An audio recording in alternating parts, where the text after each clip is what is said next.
Judge Paul Bајрон, first of all, welcome and thank you for being our guest. A big problem in Macedonia is politicization of the judiciary. How can the judiciary and its use for political purposes be protected from the politicization? First off, thanks for having me here. It's great to be back in Macedonia. To protect the judiciary from being politicized, it's important that it's independent, but truly independent, meaning judges know they have life tenure and they serve in that post, absent a good reason to remove them.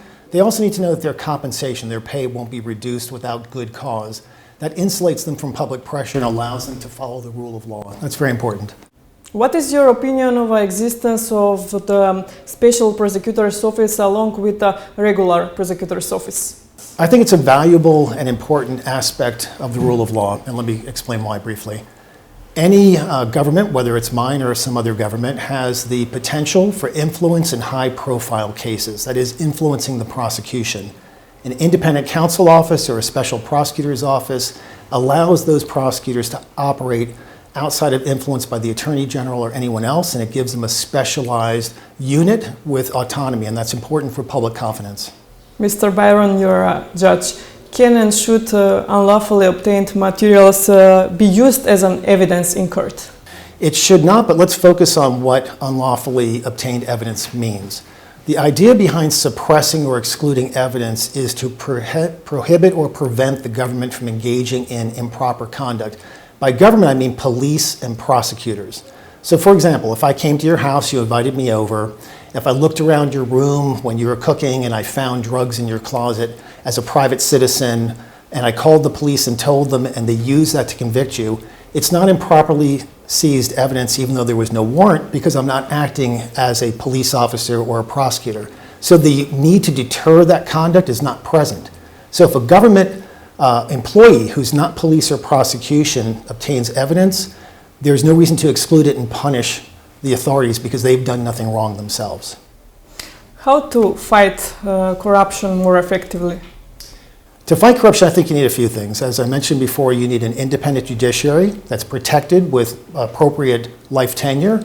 You also need to have a specialized unit of prosecutors and investigators who work in this area and form an expertise. You need to have transparency in your government officials. For example, I have to provide an annual disclosure of all of my assets. Every stock I own, every piece of property I may have, I disclose it, and I have to update that annually. So you need that for your public officials to make sure we know where their money comes from, and you need transparency in banking so that we know that you can't have nominee accounts or hidden accounts behind straw people. And that allows you to trace the money back to the individual government officials. Are there some tools about it? There are. In fact, in the United States, we have anti-money laundering laws, and we have investigators who are trained. And all banks are required to have compliance officers that know who you are when you open an account. They determine that your banking activity is normal and consistent with your business, and therefore they can identify fraud when it exists. So if you're a government official making a government salary, and you're making deposits that are far beyond your means, that should trigger reporting to the tax police or other authorities to then commence an investigation. So those systems are in place and they're very important to fighting corruption. How to get independent and impartial judiciary? Is it special integrity that judges must possess, or should they be fully protected from the consequences of their judicial work, considering that Macedonia is a small country?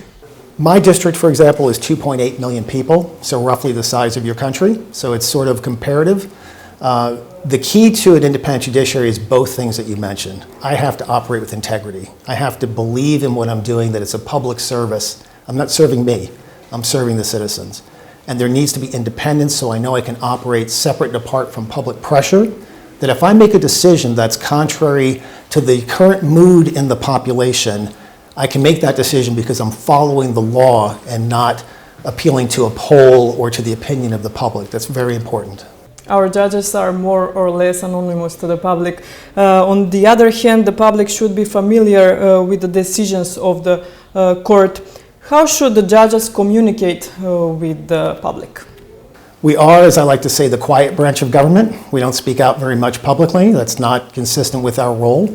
But we do speak to the public through our actions, through our verdicts and judgments. And one way to inform the public of the work you're doing is by being transparent. So there should be access by the public and the media to the court. There should be access to the orders and motions that are filed during the life of a case. So you should be able to come see them if you want to see them as a journalist, and there should be limited prohibitions on that.